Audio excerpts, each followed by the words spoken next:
Ah, c'est vrai, quand on repart ici, puis c'est le même. Il va faire beau en bas.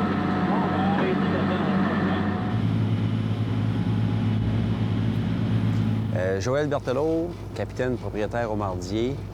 Je fais la pêche au homard depuis 17 ans dans la zone 20B1 qui est située à Newport, en Gaspésie.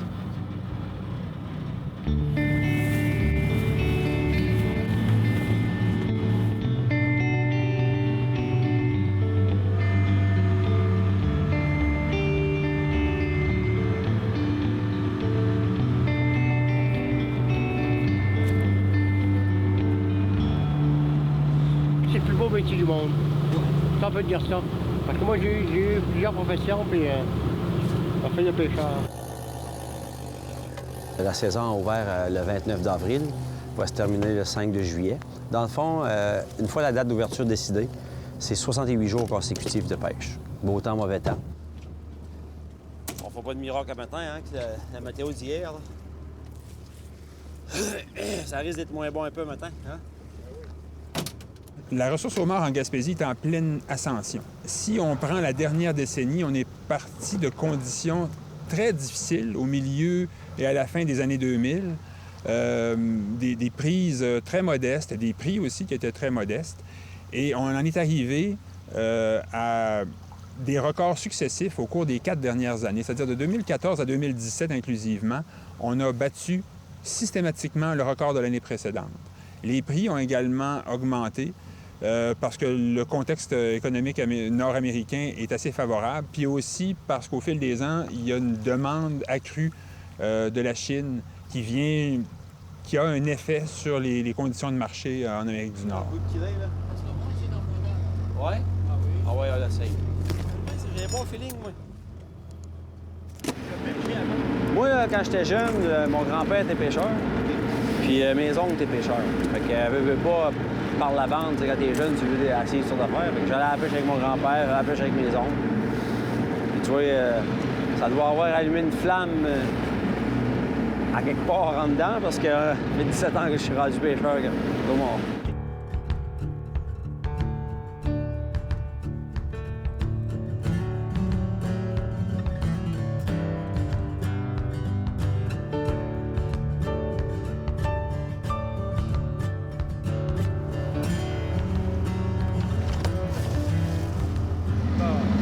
Quand on commence la saison, là, je te dirais, on est à peu près à 2000 décos. Pas mal le plus loin. On pêche dans le 18-19 brasses de profondeur. Présentement, les casiers qu'on lève vont être à 3 brasses. C'est-à-dire que les profondeurs de pêche, ça varie de 18 brasses à aller jusqu'à 1 brasse en fin de saison. Au milieu des années 90, on avait 225, 228 détenteurs de permis de capture de homard.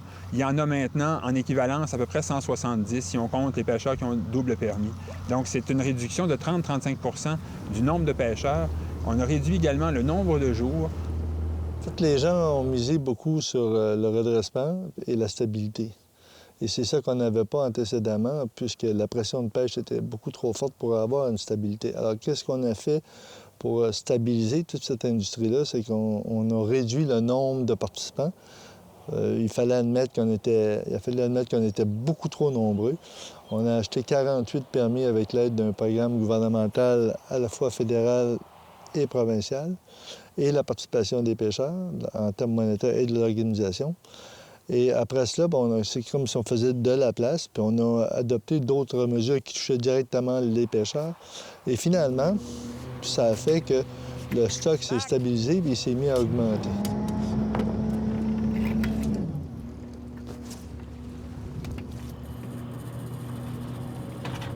On a augmenté la taille légale, la taille qu'on peut, au-delà de laquelle on peut conserver le homard. Et on a également réduit le nombre de casiers. À cela, c'est aussi juxtaposé un train de mesure pour favoriser la ponte, protéger les femelles. Donc, il y a eu presque une dizaine de mesures instaurées au fil des ans qui font qu'on arrive au résultat actuel, c'est-à-dire d'excellentes captures, des homards qui sont robustes, qui sont de taille plus grande que la moyenne du homard pêché ailleurs en Atlantique, parce que l'augmentation de la taille légale c'est fait au Québec, et tant en Gaspésie qu'aux îles de la Madeleine, de façon à protéger les géniteurs. Ce qu'on garde comme mettre sur le marché, c'est 82,5 mm à 145 mm. On rejette à l'eau les gros géniteurs, puis les petits aussi pour protéger la ressource. Qu'il y ait le changement climatique et évidemment les mesures de redressement du stock, je pense que ça a été gagnant-gagnant.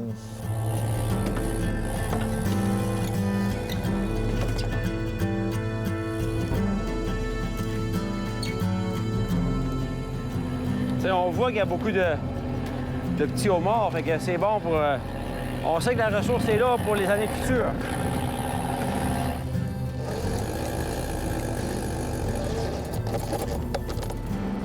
Ça se garde ces fonds de roche, fait que avec la sondeuse, on garde les casiers, ces fonds de roche, puis c'est sûr qu'au début de la saison, on pêche en eau profonde, parce que plus que la saison avance, plus l'eau réchauffe, puis les femelles rentrent sur le bord pour lâcher les œufs, puis elles cherchent l'eau chaude pour que les œufs se développent, tu sais.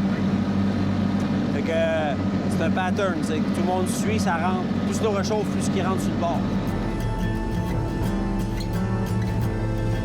Hey Bob, on va partir un petit peu plus par en haut. Ouais.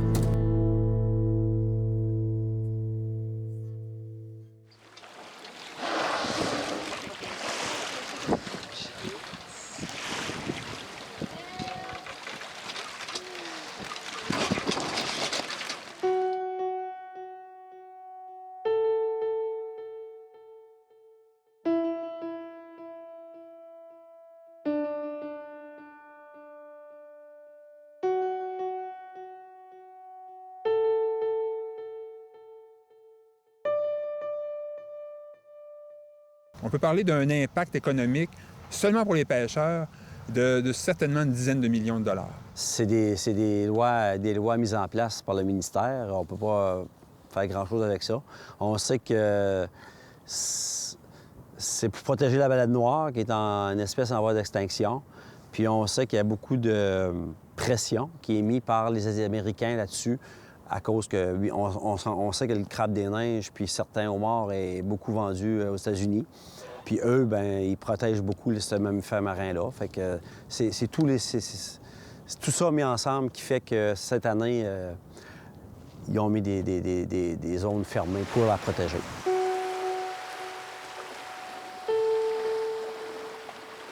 C'était une très grande surprise de voir ces mesures-là mises en place par le gouvernement. Les mesures sont quand même nécessaires à l'échelle internationale, je crois, là, parce que la pression vient évidemment de l'international. On peut dire pratiquement que la moitié des homardiers gaspésiens ont vu leur prise ou arrêter complètement après la 7e semaine ou être grandement affectés de la semaine 7 à la 10e semaine. On sait que les baleines noires ne viennent pas s'alimenter dans ces profondeurs d'eau-là. C'est des baleines qui aiment les hauts fonds. Fait que on ne voit pas de baleines noires dans les secteurs de pêche au homard en Gaspésie. Chaque bateau a un identifiant.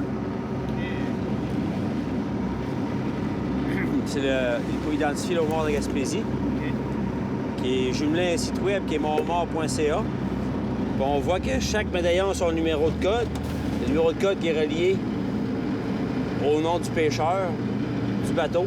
Ça amène à un lien sur le site qui explique la pêche au homard.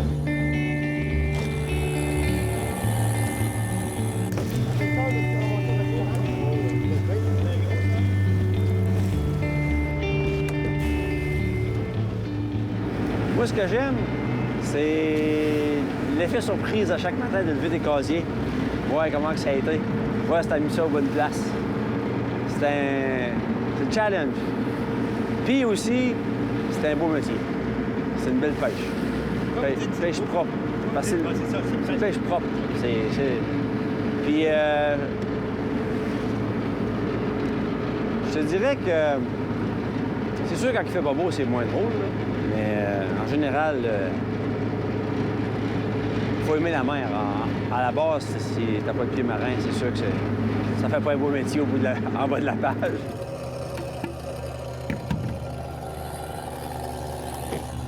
C'est une pêche compétitive vu qu'il n'y a pas de quota. Mais, tu sais, entre les pêcheurs, ça s'entend bien. Là. En général, là, tout le monde fait ses affaires.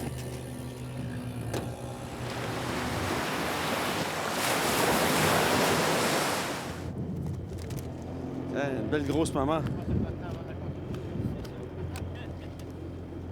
Belle fille.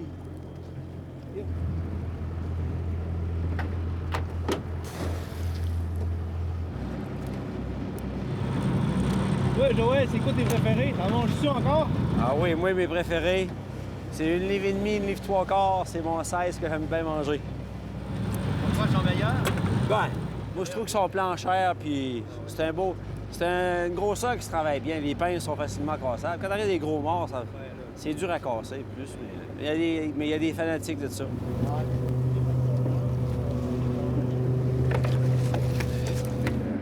C'est une pêche, on sort le matin au lever du soleil, puis je dirais qu'à l'heure de midi, c'est terminé pour la pêche. Et après ça, il reste préparer les affaires pour le lendemain.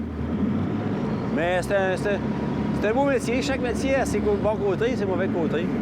Mais... Vous n'avez pas regretté votre choix? Non. Pas vraiment. On arrive à la prochaine. Pendant... quoi, 80 livres? 70, 90 livres.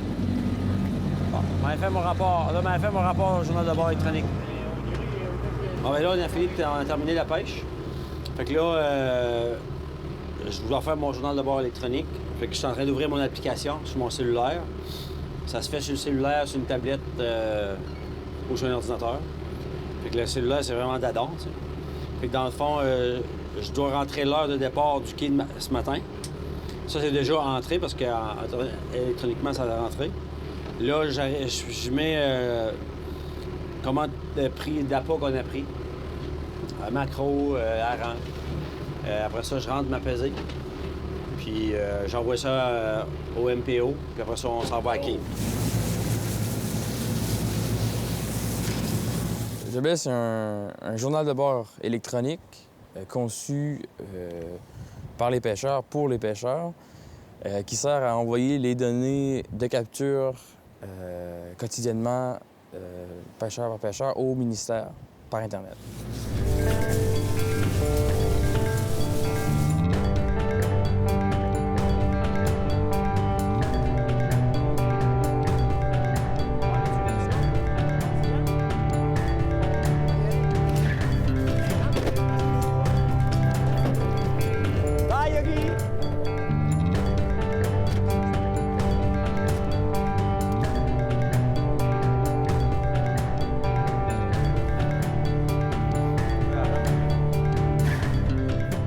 Mais là, au moins, vous savez comment ça marche, la pêche au mort.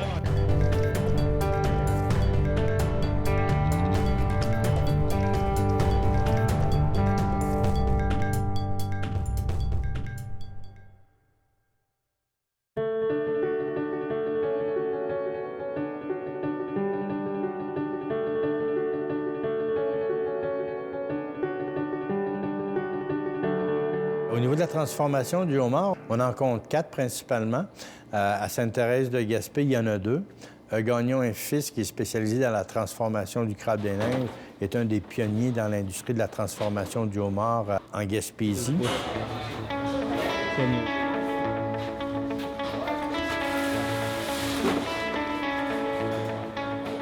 La majorité de ces travailleurs dans l'industrie du crabe sont affectés aussi à la transformation du homard une fois la saison terminée. C'est quand même pas rien. Ça, la transformation du homard, pour certains, ça a permis de diversifier les activités et pour d'autres, bonifier les productions actuelles et ne pas être dépendant d'une seule espèce. Et ça arrive tout dans des boîtes de 100 livres. Des boîtes homard aussi. C'est du homard qui a été... Du homard vivant qui a été conservé en bouteille. Oui, conservé en vivant.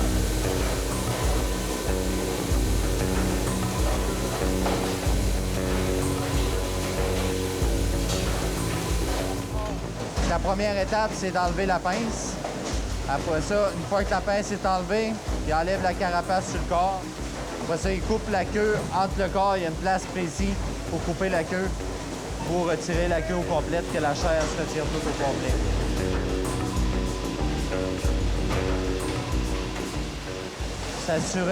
S'assurer quand il casse, il faut tout le temps s'assurer que les deux morceaux de chair en avant sont là, les deux en arrière sont là. Dans le homard, on fait vraiment comme tout ce qui est possible de faire là, avec un homard, que ce soit homard vivant, c'est sûr, il n'est pas transformé.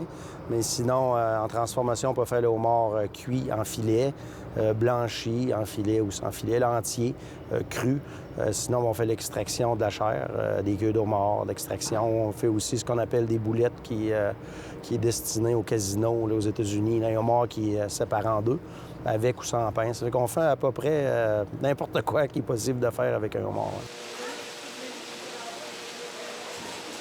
Et si on met tout ensemble, c'est sûr qu'on parle de... Ça doit être 5, 6, 7, 8 millions de dollars des dernières années qui est investi, là. Comme là, elle pèse en 10 livres. On fait un plat de 10 livres. Après ça, ça s'en va à la place pour placer les queues comme il faut dans le plat avant la congélation.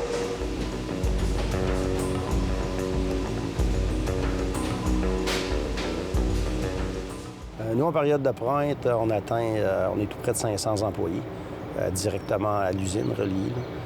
Donc, après ça, si on parle là, des pêcheurs qui approvisionnent l'usine, on peut parler peut-être indirectement.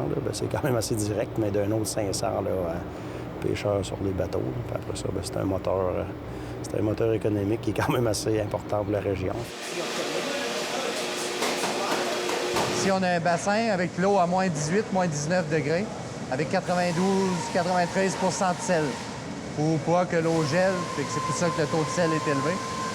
Fait que, on rentre notre rack de queue, 45 minutes après, il est congelé. Donc, présentement, là, les captures sont au rendez-vous. Il y a du homard partout sur le marché. Fait que là, on fait face à un autre problème, c'est qu'il est d'écouler le produit. C'est un produit qui est périssable, fait que c'est pas de quoi qu'on peut garder 2, 3, 4 mois. Oui, on a des bassins là, de rétention qu'on peut conserver, mais l'idéal, c'est d'essayer de le vendre un peu partout.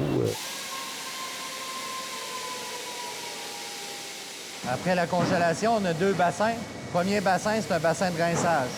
Quand on rince, c'est pour éliminer le sel dessus les queues. Tout éliminer.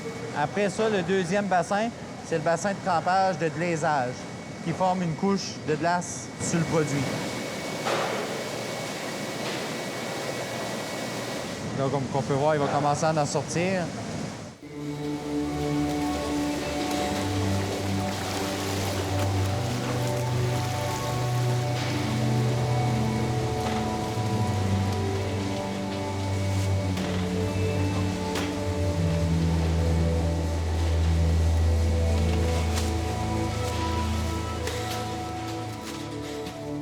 On a quand même la devise qui nous avantage avec les marchés américains. Mais encore là, avec le homard qui déborde de partout, c'est essayer de trouver un petit marché de niche quelque part pour essayer de se démarquer, là, que ce soit en Asie, en Europe, aux États-Unis. Même le Québec, là, cette année, le Québec a été bénéfique pour nous. On a réussi à écouler beaucoup de stocks là, sur les marchés québécois.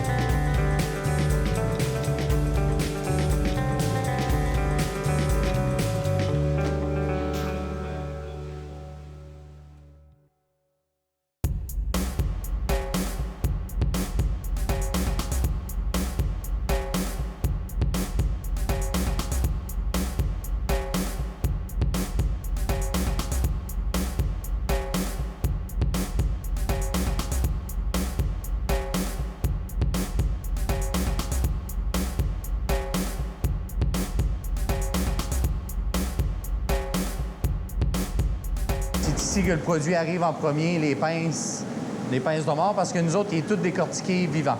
Fait que quand ça arrive, les pinces sont toutes séparées selon la grosseur de pince pour déterminer les temps de cuisson.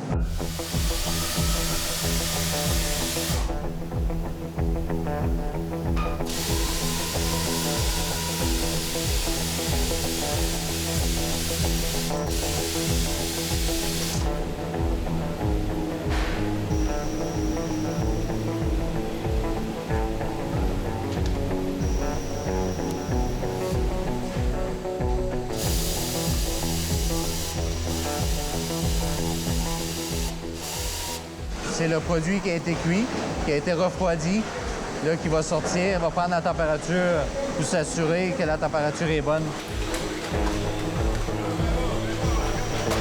Puis la première étape, c'est d'enlever l'articulation, le coude, qu'on met dans un plat. Après ça, on enlève le pic, tout le temps en s'assurant que les deux os restent dessus. Il ne faut pas que l'os reste dans la chair.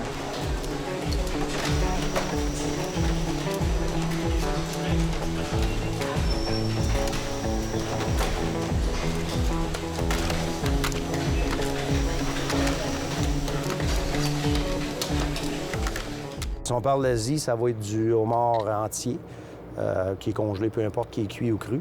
Après ça, l'Europe, un peu aussi la même chose. Mais on était affecté à date par les tarifs douaniers là, pour la chair. Donc la chair, ça se retrouve, c'est sûr, sur le marché nord-américain.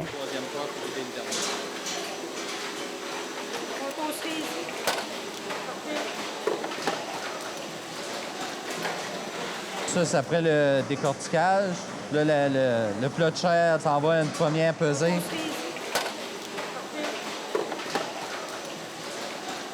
Fait que là, chaque plat est pesé, inscrit selon le numéro d'employé.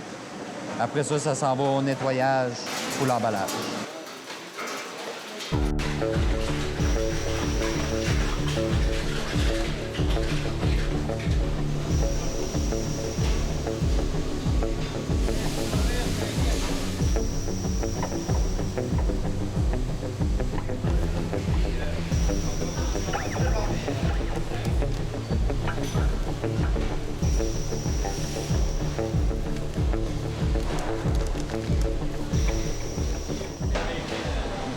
Ses tôles sont prêtes. Il y a 10 sacs par tôle, fait qu'il met ses tôles à congeler.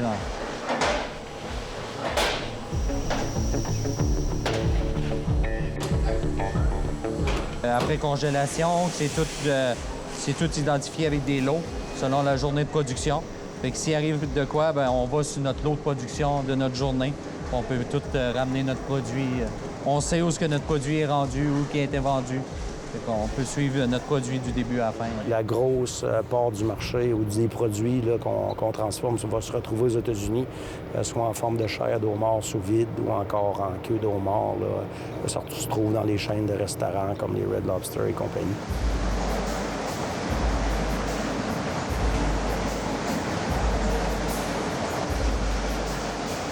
Le homard a tout été classé selon la grosseur, selon les commandes à respecter. Après ça, ils sont mis dans un net avant d'aller à la cuisson, puis après ça, à la congélation. Chaque homard est emballé dans un net comme ça. Oui. La couleur détermine la couleur, c'est juste, on a des rouges pour le cuit, puis des fois, on fait des commandes de cru. Là, c'est des filets blancs. C'est juste pour déterminer la cuisson ou pas cuisson. Ça, c'est un cuiseur à steam. C'est juste de la steam, il n'y a pas d'eau. Il rentre son produit. C'est déterminé, le temps est déterminé. Fait que le temps qui reste dans la cuisson, il sort de l'autre côté dans le refroidisseur. Tout est automatisé.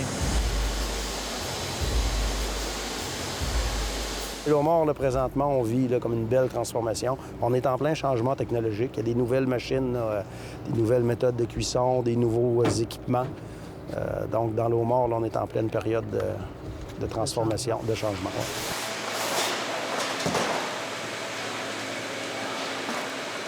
Fait qu'il a passé environ 45 minutes à 1 heure dans le refroidisseur. Après ça, là, il va sortir, il va être prêt à aller à l'emballage puis à la congélation.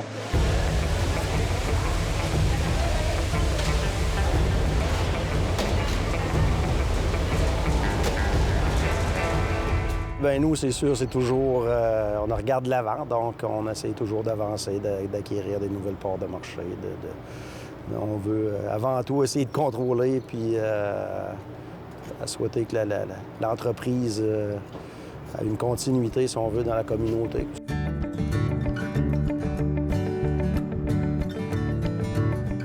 Je pense aussi qu'il y a des opportunités de développement au niveau de la mise en marché. On a vu au cours des dernières années le marché asiatique, chinois entre autres, qui s'est ouvert davantage à cette espèce-là.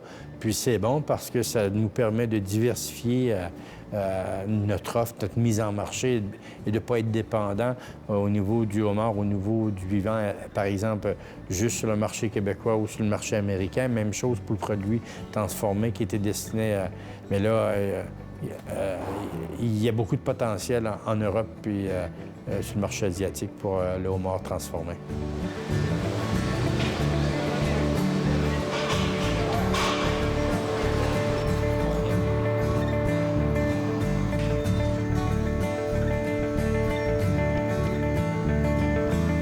Bien, on espère que ça va se continuer sur la même courbe, là, une courbe montante, à cause que le plus de volume, c'est plus de revenus pour tout le monde, plus de revenus pour les pêcheurs, plus de revenus pour les usines. Donc, puis en bout de ligne, bien, c'est toute la communauté qui en bénéficie.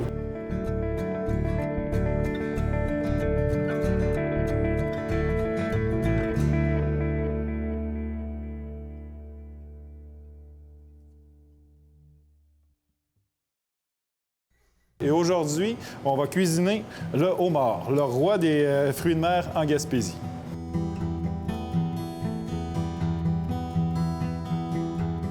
On le met dans un court-bouillon citronné pour garder et fixer la couleur.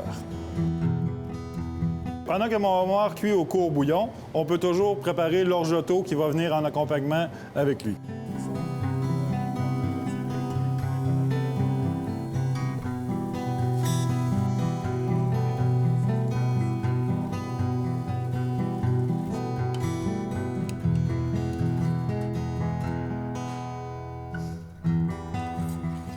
On arrive à notre 8 minutes de cuisson, donc on va sortir le homard et le mettre dans l'eau glacée pour stopper la cuisson au plus rapide possible. On met au bain-marie.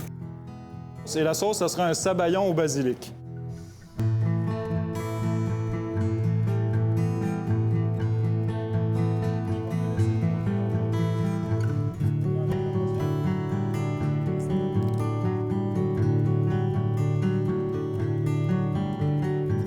Je vais accompagner ma queue de homard avec 3 beaux petits morceaux de foie gras au torchon. On vient déposer la queue d'homard. Un petit peu de foie gras. Ensuite, on peut apporter la sauce, le sabayon et en déposer un peu partout sur le homard et sur le foie gras. Et voici une queue de homard décortiquée, cuite sur un orgeotto à la betterave avec un sabayon au basilic et un foie gras au torchon.